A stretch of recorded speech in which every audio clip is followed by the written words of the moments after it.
All right. Thank you for joining us tonight for Growing and Enjoying Lavender. Tanya Adams Clute has been in the Master Gardener program for several years. She is experienced gardener, and she also uses lavender in her cooking, and she'll kind of talk about that a little later on in the session. So questions will be answered at the end of the talk. We also have a poll before we answer the questions.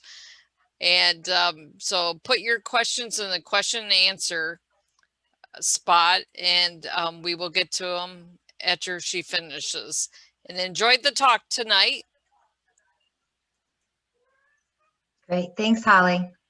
I'm glad everyone could come. We're going to talk about growing and enjoying lavender this evening. Oh, my computer's slow. Okay.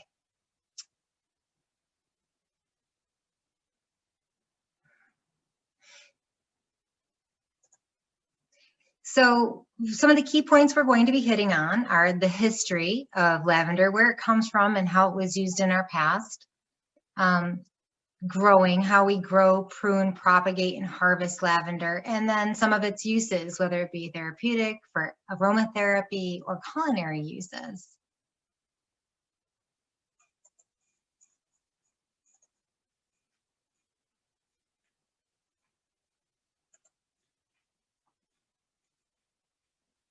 So the history of lavender. Lavender has actually been used for thousands of years. It was used by the Egyptians for mummification and for perfumes.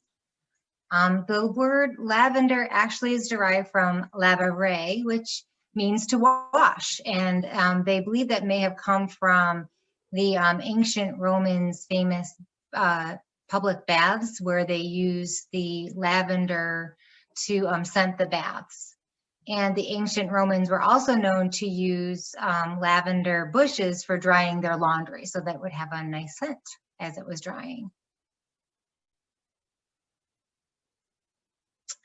Lavender oils were believed to ward off the plague. It's more likely that the oils repelled the fleas that spread the plague, but in a way, I guess that helped to ward it off. It was for thousands of years, it was used in doorways to ward off evil, or to bring good luck, or ward off bad luck. It's been used for calming and relaxation, and a cure for insomnia. Lavender oils were also used for antiseptics for wounds by Roman soldiers.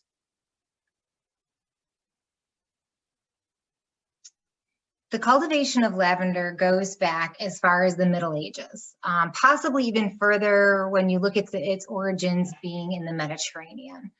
There are mentions of lavender used in the royal pleasure gardens in Paris in the 1300s.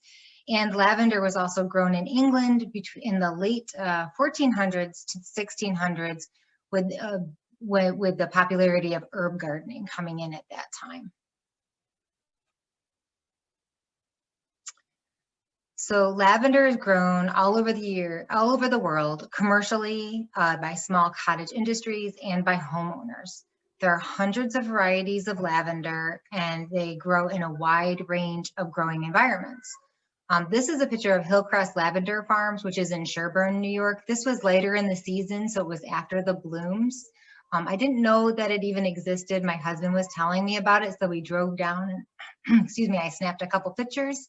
Unfortunately, again, late in the season, so I didn't get everything in bloom. So when you're growing lavender, there are many things to consider, and one of them is choosing your variety. So again, hundreds of varieties of lavender exist. So they have different types of characteristics, including the height of the plant, the width of the plant, what color range you're looking at, the scent, the taste, or the hardiness. And then you want to look at your use. How are you using your lavender? Are you using it just in your landscaping, in hedges, in pot gardening, in cut flower arrangements, for aromatherapy, for your crafts, or in culinary uses? And all of those will help you determine what variety you want to go with.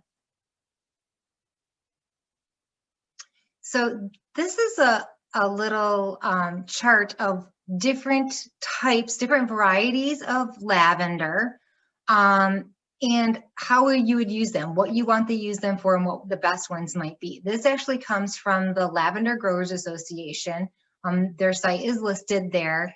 And as you can see, these are just a few examples of what you might want to do. And if you're looking at, say, landscaping, there's one called Melissa that's a medium plant with light pink flowers. So it gives you a good idea of where you want to go. Do you want to go more the Grosso, which is a larger plant with purple flowers? Are you looking for dried buds? And in that case, maybe the Providence, which has pale buds, and the buds easily come off the stem. Culinary buds. The culinary buds, it gives you different ideas of what variety to use for what you're looking for. Something with a nice gentle flavor and a darker bud, which will pop in your baking, or something with a stronger flavor. And this kind of goes on. You can see that there are other uses, other varieties for other uses, whether it's crafting your fresh cut flowers, or if you're using them in essential oils. And again, it comes from the Lavender Growers Association, and there's a little website there, so you can look up and see what would be the best one to use for your purpose. So growing lavender. Lavender is a perennial plant. It's actually a subshrub, which means that it does have a woody base, and it has terminal parts of the plant that grow up and that will die off every year. Lavender prefers full sun, lots of sun, an alkaline soil, and a well-drained soil. So some ideas of growing your lavender to keep it well-drained would be to mound the earth around it, or place sand or pebbles around your plant to help with drainage and evaporation. If you're watering your lavender, you only want to water it when the soil is actually dry. If it does get too wet, the plant can suffer from root rot. So you want to choose your location wisely. It's said to be an easy to grow plant, but remember, we're living in the Northeast where we have harsher winters. So again, variety is important. Which variety would be the best to grow here? I have a friend who said that she's tried to grow lavender, and basically she's just buying it as an annual plant because it always dies off. So I think she has to really look at where she's planting it and what varieties she's choosing. You want to choose an area where your plant is protected from the harsh winter winds, and it gets at least 6 hours of sunlight. So at the Parker Scripture Gardens at the CCE of Oneida County, we have lavender that's done very well for years. And I'll show you a picture of it. It has a building that protects it from the west winds, and it gets ample sun. And here's a picture from last July. You can see that there are different varieties here by the colors that you're seeing. This was a picture that Holly took and I stole when she sent it out to us one day. So I thought it was great. It shows that this wall is actually at the western end. So that's protecting these plants from that harsh west wind, and it still gets plenty of sunshine to do what it needs to do and grow well. So pruning your plant is important, and the best time to prune is after the flowering is complete. Regular pruning encourages new growth. If you have a new young plant, you can pinch off the tips to encourage more branching. And you do want to heavily prune your plant by cutting back the stems at least by 1/3 after the flowering. You want to prune old plants, but you don't want to cut it down to the leafless wood part. If you want to rejuvenate an old plant, you want to cut it above the 3rd node above the woody part. That way you're cutting it back enough, but not too much that it won't continue to grow. And again, know your lavender variety. Different varieties may require a little bit different care, and knowing your variety will tell you how you have to take care of it. So here's a little diagram of pruning. I know some of it's cut off, but the ideas are all over on the side here. It says, you prune back all your shoots to at least 1/3. You want to prune heavily each year to slow the formation of that woody part of the plant, and it lengthens or prolongs the lifetime of the plant. Again, prune after flowering, and don't cut it all the way down to the woody base. This diagram comes from the spruce, and again, there's a site there for you if you wanted to look at that. Propagation. So again, hundreds of varieties of lavender. We're going to say that over and over again. There's got to be something that you're going to find in all the different varieties that are available out there. Some of the most popular varieties, because of their fragrances, are called lavendins. And the lavendin is actually a cross between a common or an English lavender and a broadleaf, the spike or broadleaf lavender. Lavendin is actually a sterile plant, which means that it doesn't produce seeds. So this plant, like any lavender plant, can be propagated by cuttings. Other lavender, so if you do want to grow from seed, make sure you don't have a lavendin plant. You won't have seeds. You can grow from seeds, but this talks about, we're going to talk about how you propagate. So you can even take your lavendins and propagate it into more plants. So you want to use either the softwood or hardwood cuttings. You're going to choose healthy stems without any buds on them and cut about 3 to 4 inch stems. And if you're using the hardwood, make sure you cut just below a node. You need that node for roots to start. You want to remove all the leaves on the lower 2 inches of the stem. You can dip it in a little root starter, put it about 2 inches deep into a pot with some rich soil and cover it. You can cover that with plastic wrap, and that creates like a greenhouse effect. And give it about 2 to 6 weeks to start your roots growing.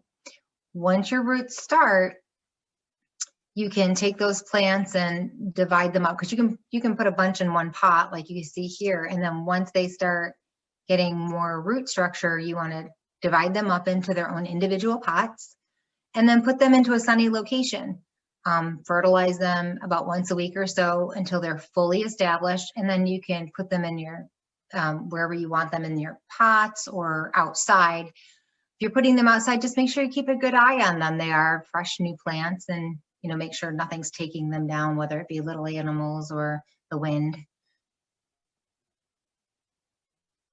Harvesting lavender. This is one of the best parts, right? After you've grown your plant and you get these nice lush flowers, or the buds of the flowers are coming out, that's the best time to harvest it. So if you harvest just before they flower, when the buds are there, that's when they're at their most colorful and their most aromatic. You want to gather handfuls of the long stems and cut them at their base. You can wrap them in bundles, and you want to probably harvest that whole plant at one time.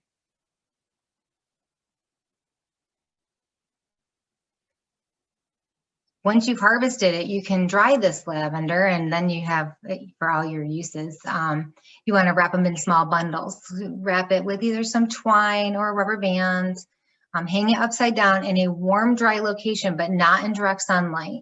You can put a paper bag or some cloth around it or a container below it to catch any of the buds that might be falling off. You can also dry them on screen racks. We've done that at the extension, where we laid them on a rack and just make it so that it has airflow. So the rack is lifted up and it has airflow that comes all around it, and they'll dry nicely in about 2 to 4 weeks. And then once they're dry, you can shake off the buds, or you can just gently rub them on a clean, dry surface. Store them in jars in a cool, dark location. And you can use your buds as you like, whether it's aromatherapy or all the things we're going to talk about next. So your uses of lavender, you have therapeutic uses, aromatherapy uses, and culinary uses.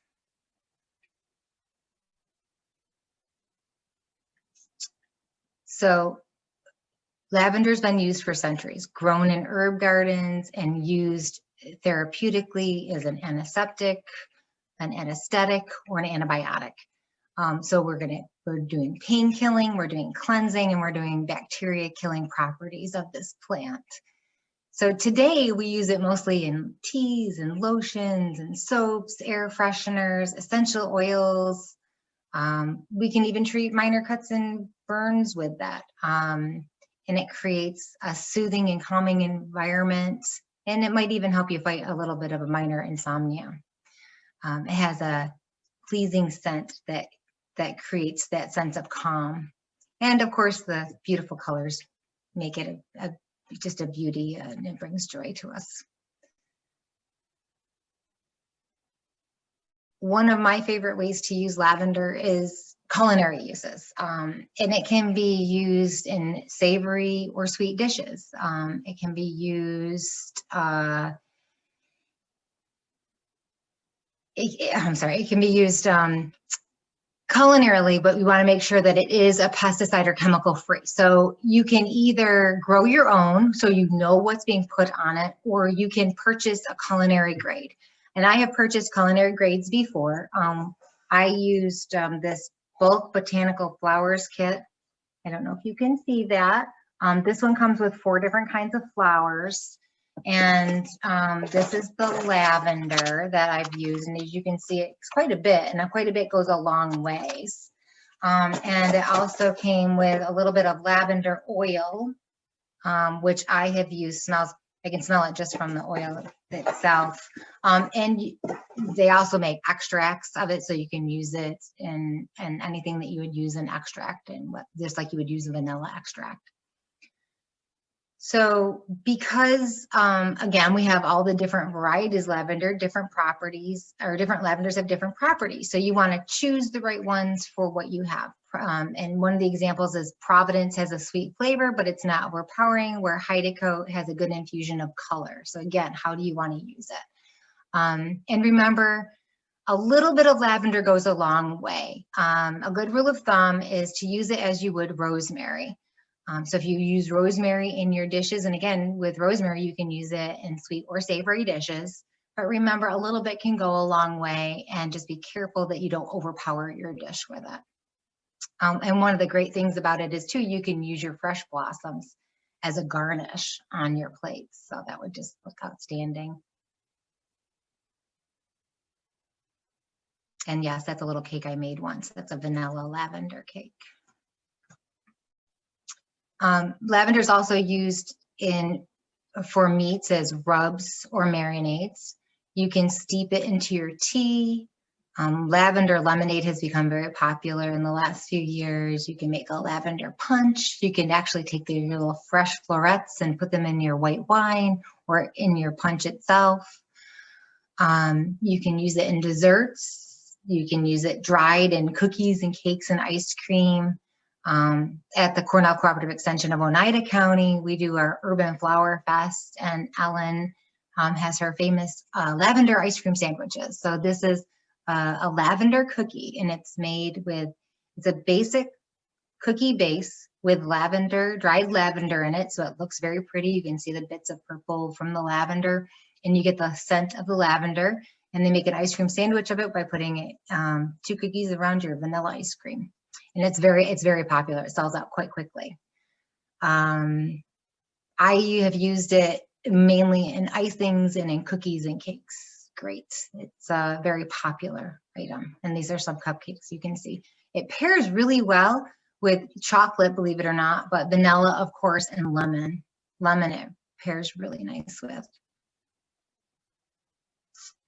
I did come across this recipe, which was for a lavender sugar. You take a tablespoon of dried lavender, 4 cups of sugar, and you mix the lavender into the sugar, and then you just let it sit in a container for a few weeks. You sift out the lavender if you want, because you don't have to. But then your sugar would have the lavender scent and flavor to it, and then you can use it in your favorite recipes. You can use it in your tea, or you can try making maybe a tea cake with it, or something along those lines, where it would pick up that lavender smell, that lavender flavor, and you wouldn't even need the lavender extract or oil for that.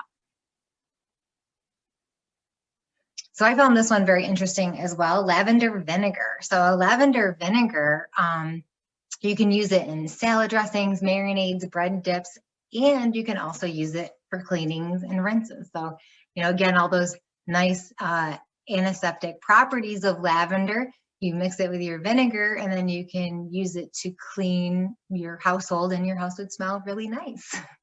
And there's, here's some recipes I found for like a rosemary lavender vinegar and a non-infusion vinegar. So those are great sites to pick up different ways to make and use your lavender vinegar.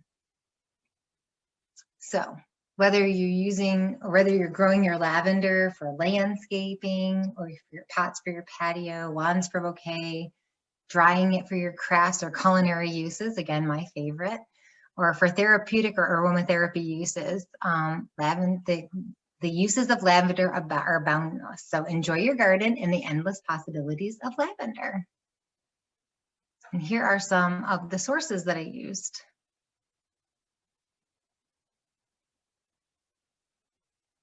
And I think now we could go with any questions. Is that right, Holly? Well, we'll do a poll question and then we'll go to the questions. Okay, sounds great. Okay. I'll put up the poll and I'll launch it. It's 3 questions.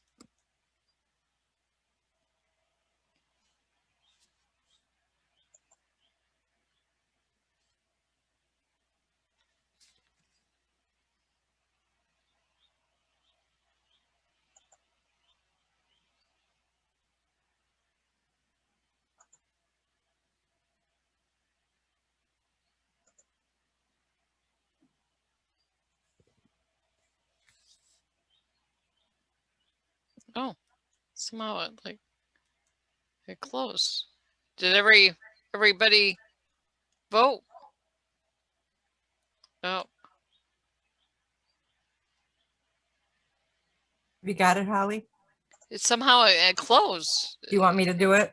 No, I mean, it says now. Oh, everyone didn't vote, you mean? No, but it somehow closed before everyone voted. Oh, okay. Something, I don't know, something.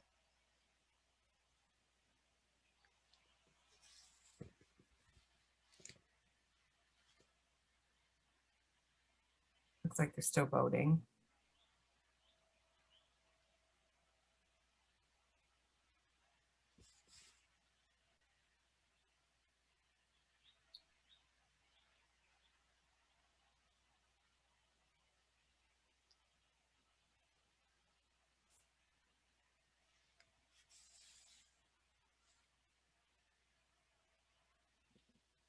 I'm thinking that everybody voted probably who wanted to, Holly. Okay, we'll end the polling. Thank you. And I'll share results. Have you ever grown lavender before? 75% said yes, 25% said no. Will you incorporate what you learned tonight into your gardening practice of growing lavender? 96 said yes. 4% said no. Will you share with others what you learned from this class this evening? 96 said yes. 4% said no. So thank you for taking the poll. And we'll go to the questions and answers. And we thank Linda Wimmer tonight. She's also our front receptionist at CCE. And if you call, you'll hear her voice when you call. And she's also a master gardener and she helps answers gardening questions too. Thank you, Linda. Here's one. Fertilized potted cuttings with what? Tanya. So in anything that I've read, just a basic fertilizer is fine. Again, you want your pH, you want a higher pH in your soil for lavender. So a basic fertilizer would be fine. Yeah, I did in one of my books here on lavender, it says it likes a moderately alkaline soil with a pH between 6.5 and 7. Can lavender be grown in containers indoors? You know, I'm not sure. I haven't come across that. So I know it's usually grown outdoors, but you're starting it indoors. I don't know if it would do well indoors. I'd have to look that up. I think it's they're more outdoors. More of an outdoor plant. Yeah, because they're more of a shrub, so it would probably do better outdoors than indoors. Next question is, can you dry them in a dehydrator. Yeah, I don't see why not. Most plants do well in a dehydrator. Most herbs can be dried in a dehydrator. You just have to watch your times. And again, maybe do it as you would rosemary. It's very similar to that. Okay, thank you. And then where can you purchase plants that have no chemicals or unnatural fertilizers like Miracle-Gro in the potting soil? That I'm not sure. I think you would have to do your research really to find the right place for that. I'm not familiar with anybody around. Are you, Holly, or any of the other master gardeners aware of some place like that you could purchase them? You would just have to talk to the grower directly. That's what I was thinking. In Mohawk Valley, there's many different people who have greenhouses and offer different types of lavender plants. So there's also a lavender farm right in Remsen too. Yeah, and I think if they do a Google search, you're going to put in something like buying organic lavender in the Mohawk Valley or in central New York, something to that effect, and just see what comes up. You'll probably find there is somebody out there. Okay, thank you. And oh, here's one. Does Tanya give talks to the garden club? Oh, she's from New Hampshire. From New Hampshire, Tanya. Sure, I'll go to New Hampshire. Tina from New Hampshire. You'd have to do it virtually, right, Tanya? Right. Yeah. I'm good with virtual. I kind of like the virtual world. Once we get our, technical glitches under control, we're good with that, right? Yeah. So that might be a good program for virtually for the winter months for garden clubs. So yeah, absolutely. So reach out to us and sure, we'll connect you with Tanya. Thank you. And we do have a speaker's fee that goes right back to our Master Gardener program. Some Zone 4 recommendations. So again, with all the different varieties out there, I would look at that source guide that I came up from the Lavender Growers Association. That was one of the most comprehensive ones that I came across because it really gave you what you need. Like, why do you want to grow this plant? Where are you growing this plant? And then it will give you the best varieties to use. And it might even show you where you can purchase them. I'm not sure. But again, with so many different kinds out there, I think that you just have to do your research. It's a little overwhelming actually when you look at all the different varieties, but I think knowing that you have to narrow it down to what will grow in our area or in your area would really help you narrow that down some. I mean, they have, if you really look into it, there's lavender that does well like in desert areas where others are going to do well in the Mediterranean. So again, all over, so much stuff. I think that Lavender Growers Association site was a really good one to determine that. Okay, great. Thank you. And I think, again, which varieties are best grown in the Mohawk Valley? You answered that, Tanya, already. This person would like to grow and sell lavender. Where should they start? And that's a business plan. And we do have our ag program does do can help guide you in doing a business plan. Bonnie Collins, our ag program leader. Right. If she actually has a packet she can provide them with. Sure. And that's great because if you go through the Cornell Cooperative Extension, they can help you with that, but you can also talk to some master gardeners of where best to get your lavender, unless you're already growing it. Then you might have the answers to some of these questions too. But yeah, that would be a great way to go with somebody at the extension who can help you with your business plan to start that. And I think the business plan is like the most important thing to start with because you have to have a plan. You do. You have to have a plan. Yeah. And then you can take your lavender and maybe you start at, once you have your plan, you can go to farmers markets or local stores who might be able to handle that. Okay. Yeah. Thank you.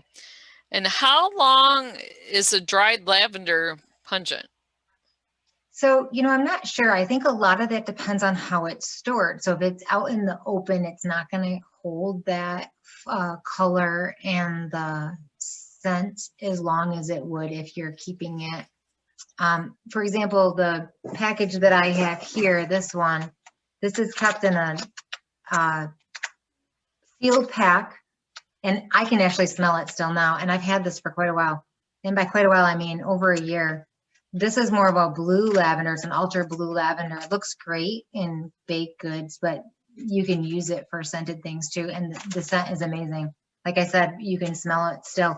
So if you store it properly, which is in an airtight area and out of the light, you're going to keep your color and your scent much longer. But Okay. again, if you want it to enjoy that, then you want to put it out. So yeah. So Tanya, I was one of the people that cut and dried the lavender for like our ice cream sandwiches. And I Yes. love lavender. I love, love, love it. But when people were asking about drying it in a dehydrator, the lavender, when this lady uses the word pungent, it is very pungent. So now you're putting it in a dehydrator and you're heating it up a little bit, they might find it's almost overwhelming to dry it that way. That was my thought. Yeah, you're right. It might be. It depends on how much you're doing, right? I think you're right. It could be overpowering, eye-watering. Yeah, Yeah. I honestly had no idea, you guys, until I started doing it for CCE and for the ice cream sandwiches, that it could be that strong, because I love lavender. So just be aware of that. That's all I'm saying. Okay. And the funny thing about lavender in your cooking is that I have a funny story. I know most of the master gardeners have already heard this story, but Ellen, who makes those ice cream sandwiches, we were selling the ice cream sandwiches at the Urban Flower Fest, and somebody said, "Oh, lavender, what does that taste like?" And Ellen said, "It tastes like turpentine." And I'm like, No. don't say that. You don't want to say that. You want somebody to enjoy your lavender sandwich. She goes, "I don't know why." She goes, "People love it. I just don't like it." And I've actually come across that. So people either love the taste of lavender or they don't. They might love the smell of lavender, but they might not love the taste of it. Kind of like I'm thinking cilantro. Some people love it, some people don't. So it's funny. You might think because you love the smell of it that you'd love the taste, and you might not. But that's okay, because there are hundreds of people who really do love it. I do. They I really think do. our ice cream sandwiches are phenomenal, even the lavender vanilla. No, they are. No, they are. That's why I said to Ellen, like, don't say that. But I see where she's coming from. Some people love it and some people don't. Absolutely. I've baked and sold lavender baked goods, and I find that people are either like, "Oh my gosh, lavender, I can't wait," or they're like, "Ooh, no, not lavender." So, it's one of those things. They all enjoy the scent of it. They love the look of it, but then not everybody loves the taste of it, unfortunately. Yeah. And we mentioned Urban Flower Festival. We are planning to have it next year, next June of 2021. 2022. Or 2022. Thank you, Linda. It's all right. And yeah, so. And also this next question, I read that pruning all the way to the ground keeps plant from getting woody to begin with. Have you ever tried this? So no, I haven't, but I'm wondering if they're talking about a very young plant, because seeing that lavender is really like a sub shrub, so it is going to have some woodiness to it. And if you cut all the way back to that woody part, it's probably not going to rejuvenate. It's not going to come back the way you want it to. It's probably going to kill the plant off. So if you already have woody parts, you got to be careful that when you do prune that part, that you prune above the nodes. Otherwise you're cutting off where all the new growth would come from. Yeah, I have a little booklet here on lavender. It said pruning lavenders, whether in pots or on the ground, will keep them attractive. As much as 1/2 the stem can be taken off without any damage. Frequent pruning may delay bloom, so it should be done in very early spring or in the fall after most blooming has occurred. In the spring, pruning old bushes back to new shoots toward the base of the bush can stimulate new growth and help the plant from becoming too woody. And it said it also gives a good supply of cuttings for new plants. Sure, and that makes complete sense, right? We're going to cut back some of that woody stuff, but still leaving some of the young shoots in. You do this with a lot of different kinds of shrubs when you cut them back. You cut back the old woodier parts, but making sure that you leave some of the younger shoots there so that the plant will still survive and will be fuller or be fuller and rejuvenate more in the next year and maybe have the plant last longer. That makes sense. And we have really pruned up at the extension because those plants have been in there many, many years. Yeah, they have. Yeah. Wow. Yes. And they, yeah. And that's a shorter variety. I know that there's some varieties that they use for hedges. So, I mean, you can get much bigger varieties. And again, I don't know how well they do around here. I'd have to research that. Okay. Thank you. And then a great presentation, Tanya. Spring Creek Lavender Farm in Remsen has fields of you pick lavender and also offers goat yoga classes. That was in 2020. Right. So, and I also went up there last year, and that's a neat experience. The farm I took a picture of in Sherburne also does that. They do a you pick lavender. Okay, Yeah, great. I had never heard of it until my husband was farming and he said, hey, I go past this lavender field. So we drove down there to check it out. Again, it was later in the season. So it was after everything had been harvested. Thank you. And then here's Know Your Farmer, Know Your Food New York Facebook group would be a good source of organic lavender. Oh, that's great, Susan. Thank you. Yes. Great. Let's see. Anytime. We love to hear about sites we don't know about. Especially if when we can find things locally, right? Yes. We want our local stuff. Definitely. Oh, and then someone else said, thank you, Susan. She's getting away from Facebook. I'd just reach out to local farms and I'm sure someone will have what I'm looking for. So then, Linda, you want to talk about this next question? I signed on late. Susan, you signed on late, not a problem. I'm going to be uploading this talk onto our YouTube page tomorrow morning. And what I always do is just a courtesy is I take everyone who signed up for the class in case they missed it. And I will send you all an email with the link so that you can go back on and you can catch the whole class, or people sometimes like to just listen through again. So.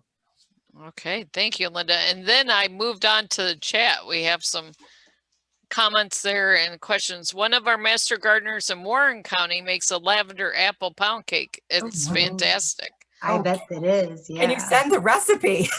Yeah. Send it to Linda at CCE. I would, if you really like that taste of lavender, I would try it in your recipes. If you have a lemon pound cake or a lemon tea cake that you really like, try lavender, even if you're using it just in the glaze on top or put it into the mix. And again, a little goes a long way, so you can experiment with it. Put it in your favorite sugar cookie, or use the extract. I actually just purchased a lavender extract to try in a royal icing, because you don't want to use the oils in the royal icing. So you can use it so many ways. And if you have a favorite recipe, try to change it up a little bit with your lavender or other herbs even. You know, herbs are great to use that way, and I would experiment with them. It's great. Rosemary is great in a lemon in a lemon cake as well. I use a lot of rosemary. Mm-hmm. Love it. One of the best recipes I did last year was a lemon square with a rosemary lemon square. So, and I'm sure lavender would be just as good on that. Mm-hmm. Yeah, thank you. And here's another one. I tested 4 different varieties of lavender last year, and one of the 4 plants is not showing any new growth. Should all varieties show new growth by now? It kind of broke up on me. I didn't hear it all. So I think you said that one plant wasn't showing new growth and you're wondering if it should show by now. Yeah, they tested 4 different varieties. Right. So I think, well, I would do 2 things. I'm always someone who likes to give my plants time. So you could look at that variety if you know what variety it is and see, is it a later one? Like, you know, we have different trees around here that start later, like a Rose of Sharon. You might look at it early and think, oh, it's dead. But no, it just starts later than a lot of the other trees that we see with buds and blooming already this time of year. So is it a variety that's going to be later, or did it just not make it? Okay, thank you. And then here's from someone, they put in the website address for a lavender farm in Whitehall, New York. That's in the chat. Nice. And thank you, everyone. Really enjoyed these presentations.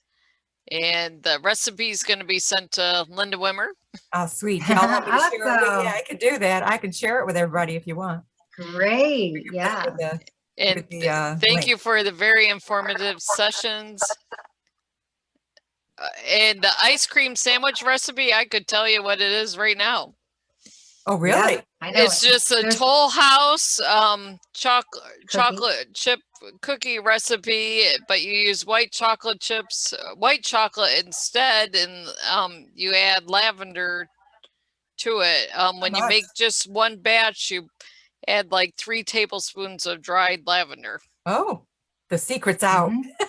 The secret is out. Yeah, so that cookie base there, it's a good cookie base. You know, you take out your chocolate chips and add different things to it. Yeah, that's Alan's secret. Yep. Yeah. The Nestle, the Toll House cookie recipe without the chocolate chips. Yeah. Oh, that's awesome. Fun. That's fun. So, yeah. All right. Okay, I think we answered all the questions, and thank you for joining us. Thank you, everybody. Yes, thank you, everyone. I hope that you, yes, thank you, everyone. Have a good night. Yeah, have a good night. Come and visit us at the gardens. Yes, see the lavender at the gardens along with everything else. Yes. It's beautiful. Yes. Good night, everyone. Have a good night. Good night.